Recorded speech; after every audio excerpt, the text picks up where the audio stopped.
আসসালামু আলাইকুম রহমতুল্লাহ, আমি মোহাম্মদ রাকিব। তো বাজারে অনেকেই অনেক কম দামে এলপিজি করা যাচ্ছে, কিন্তু আমরা ওইটা সাজেস্ট করছি না।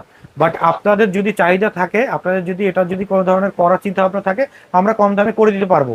কিন্তু কম দামে করলে আপনার কি কি অসুবিধাগুলো হবে আপনারা একটু দেখতে পারেন। যেরকম এটা কিন্তু একটা 30,000 টাকার একটা প্রোডাক্ট। আচ্ছা। এটা দিয়ে আপনি 30,000 টাকা দিয়ে এলপিজি করতে পারবেন। হুম, আপনি একটু দেখেন ভাইয়া, এটা কিন্তু সম্পূর্ণ প্লাস্টিকের। হুম, হুম, এটা যখন গাড়ির যখন বডির নিচে থাকবে, গাড়ি তো অনেক হিট হয়। অনেক তো হিট হিট হয়। হওয়ার পরে এটা কিন্তু আস্তে আস্তে নরম হতে থাকবে। হুম, হুম, হুম, হুম। নরম হওয়ার পরে যদি কখনো যদি এটা যদি এভাবে যদি আমার মুভ করতে হয় কোনো না হ্যাঁ, কোনো কাজের জন্য, এটা কিন্তু হ্যাঁ, ভেঙে যাবে। ভেঙে যাবে। এটা ভেঙে গেলে এটা কিন্তু ঠিকঠাক একটা ম্যাচিং করা বা পরবর্তীতে পাওয়া কিন্তু অনেক কষ্টকর। তখন আচ্ছা, কি করতে হবে, আমার কিটটা চেঞ্জ করতে হবে। আচ্ছা। ঠিক আছে, এটার একটা কন্টাক্ট আছে, এই কন্টাক্টটা চলতে চলতে জ্বলে গেল, হুম, হুম, হুম, কন্টাক্টটা নষ্ট হয়ে গেল। হুম, তো হুম, তখন কি হবে, কন্টাক্টটা চেঞ্জ করতে হবে, যদি না পাই তাহলে কিট চেঞ্জ করতে হবে। হুম, এখানে একটা ফিল্টার আছে, ফিল্টারটার ভিতরে মানে এই কিটটার ভিতরে সব ধরনের কাজ আছে।